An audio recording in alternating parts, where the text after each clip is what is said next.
Hello folks, and welcome back to the channel.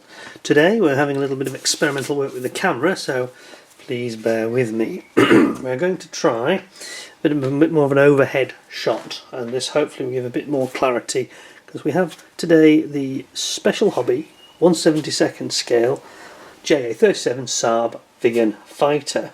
And it's only 72nd scale, so I thought because it was smaller we'd try and do this in a slightly different way. So let's have a look at what we got. Nice big bag, very bright decals, and some nice instructions. Okay, now then, let us see. We'll pop the bag aside for a second. Let's see what we got. So, this is the fighter version, so there's no bombs or sort of rockets. It's going to be more guns, cannon, maybe some air-to-air, I don't know, but I have a feeling that is not actually included in this kit. So, quite a few items that are not being used. So you've got the sprue trees showing the items that you will not use, fairly clear. Now, I've got to say the instructions are nice and clear. It's got the guns, colours, call-outs, which not very useful for me, but anyway, I'm sure we can figure it out with the converter chart. Then, let's have a look here. A bit of zoom. So we've got the ejector seat going in, complete with the Martin Baker rocket on the back, instrumentation, control stick, control panel going in the front, and then you're dropping into the top fuselage, the tub, and then the seat after. Here we've got one or two holes that need to be drilled in the top of the fuselage. Then you've got these rather intricate looking air intakes going in, which, yeah, they look, for the scale, they look very intricate, I've got to say. Then you start to move to the back and you carry on this trunking system that goes to the engine, and then you've got the thrust reverser system. So the engine itself isn't visible apart from this cone at the back. But then you've got this wonderful thrust reverser pedals, which are quite a feature on this aircraft. One of the reasons it can stop on a very short road and has a very short takeoff envelope. A couple of holes to drill in the fuselage. Then you bring in it's quite modular, so you then bring in the rear fuselage down onto the wings, which you then build up together. Then you bring the front and rear fuselages together. I'm guessing that there's obviously other variants and they've made it in this modular fashion to try and make it easier to manufacture. Then we've got the nose, two halve nose, which not very keen on that. I never am keen on two halves, you've always got a seam, but anyway, we'll see. Then you've got this front bulkhead, and then these very nice looking intakes that go on there, and then you've got what looks like a gun cannon underneath. I think it's some variation of the Vulcan cannon actually. And there's lots of like sensors, and they look like ammo rack, hardpoint stores. Lots of little lights, and there's quite a lot of pieces. Now then, here we've got the covers for the actuators for the ailerons and flaps, fin going in, more intakes, quite a lot of small parts going on the top. And again, little fins, aero fins at the back. It looks like some sort of lights, or it might be the. I can't remember if it has a parachute. I think sometimes they may have had a parachute for extra short landing distance. Some lights going into the front wheel well bay, then the front undercarriage leg and wheels, and then these very meaty looking main gear legs, and some very nice looking gear bays that look very detailed. I hope they're as good as they look in the instructions. These quite meaty sort of TSR2 style undercarriage legs, very similar looking to the TSR2, and then the gear doors going on there. Then we've got the canards, one of the features of the aircraft that make it look so distinctive, and then there's a lot of what look like little air brakes all over the aircraft, both sides of the main fuselage, underneath the main fuselage. Looks like another one there just at the side. So lots of little things going on around the sides. We've got a drop tank, the canopy, and then finally you've got the pitot head going on at the bottom. It looks, yeah, it looks very impressive for a 72nd scale. And then we've got the colour callouts. Now what have we here? Resin parts. Resin sets for your Viggen. Oh yes. Oh yes, I see. So they're trying to sell you some CMK resin here. Not too sure about that, to be honest.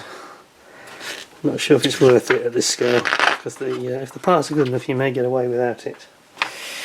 Now, I've got to say I like the scatter pattern. Always looks great, looks so Swedish, so much like a traditional Viggen. That's the one I'll go for, I'm sure. And then we've got all of the stencil data going on. Quite a lot. How many are there? They seem to be numbered straight, I think there's about 40. Okay, so that's the instructions. More trying to flog other products on the back. Now then, let's see what we've got here. Some very bright looking decals, which look like they are, yes they are in fact cartograph. So I don't think we're going to have too much trouble with those. Cartograph Italy. Just the words you want to read. Very vivid day glow orange. Again, that looks like an attractive scheme. Right then, sprues. What have we got? Now then, we've got the canards, and this is what looks like this Vulcan cannon underneath, and we've got a little winglet, I think, or like a fin that goes underneath the back. Looks very nice, very detailed. Then, just come out a bit on the zoom for you. Then we have the thrust reverser petals, which, yeah, they look very, very detailed, don't they? That's a lot of surface detail there. Looks remarkable, almost like a resin piece. For a 1/72, that's amazing. 3 tubs, I think the only one cockpit tub, I think it's the left one for this particular variant. And then you've got these rather interesting intakes, which are done very nicely. There's ejector pins on the back, but they're not anywhere that would cause a problem. Looking very nice. Then, into the business end. So we've got the fuselage top and the fuselage sides, rear fuselage sides. And again, it's very finely moulded. Have a look at this. There's some pretty serious detail there, I'd say. Access panels, hatches, a lot of fine panel lines, and then you've got this these legs for the main gear. Again, look how finely moulded those are. This is not a big kit, it's only 72nd scale, remember. Another one. Just need to come out for this one. So we've got the ejector seats, and we've got another little fin at the back. We've got the main, the front nose wheels and the main wheels here. Nose leg and lots of small parts, lots of fins and fillets, and the central part of the seat. Instrument cockpit, instrument panels here. Yeah, very fine. I mean, this is tiny. And look how accurate they are. Look at the detail that's there. Now, if I watch it in my focus, it doesn't like going in too close. How's that?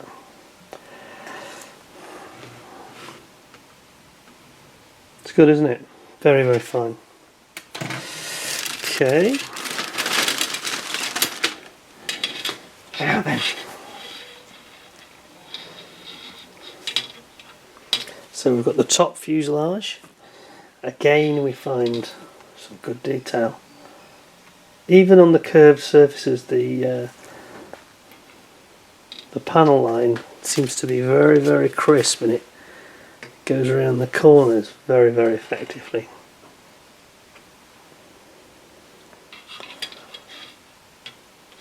Then we've got the rear jet nozzle, the fan for the engine, compressor blades and the afterburner ring here.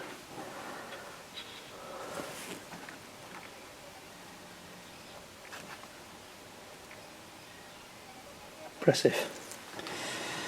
And then we've got some gear doors. Looking good.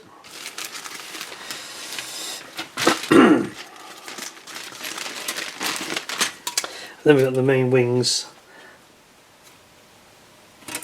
and it looks like the canards. Oops, we've got a slightly bent piece here on the tail. It must have been caught. Okay.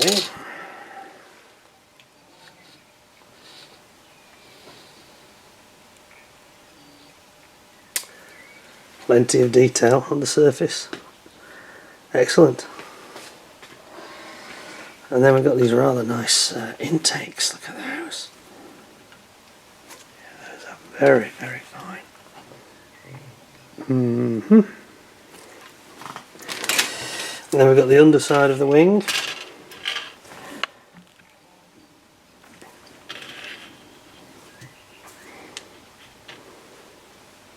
Again, lots of little tiny hatches. Beautifully engraved. You've got the other half of the canards here and here. Lots of other little fillets and small pieces of the undercarriage. And on the other side you've got the so the wing sits in like an insert. You can see that it goes into this central section. So you end up with a nicely moulded leading edge, no seam line. So that looks good, doesn't it? That's going to go in there beautiful. It's mouth-watering, it's just nice, isn't it? It looks pretty much flawless, really. I mean, it doesn't look like it's a small model. When you get up close, hopefully you can see that on the camera, the parts are so finely marked and etched and defined that it looks as though there might be 1/48 scale or even bigger 1/32. And then finally, we've got the clear parts. Now they really are clear. Very, very crisp, and there's no distortion. That's really nice. For 1/72, that's one of the nicest, clearest, transparent parts sprues I think I've ever seen. So it's really impressive. Yeah, I think it's probably the nicest 1/72 scale kit that I've actually seen, to be quite honest. It's very hard to think of anything that's comparable. Maybe there's the Airfix GR1 Harrier that they did recently. That's a nice kit. But the thing you notice with this one that I've got to say strikes me is the plastic. The plastic is this really high quality, hard, solid plastic, whereas the Airfix can be a bit plasticine-y. So, I would say, based on the initial impressions, that that's a 10 out of 10. It's a really nice little kit. I think it's going to be great fun to build. Anyway, hope you enjoyed the vid. Hope you don't mind the new format it's in. It's trying out a little bit of overhead shots, which I haven't really done before. I think it gives you a clearer picture of and better focused picture of the actual sprue and part detail. Hope you enjoyed that, and thanks for tuning in, and until next time, take it easy and hope to see you again soon. Thanks a lot. Bye for now.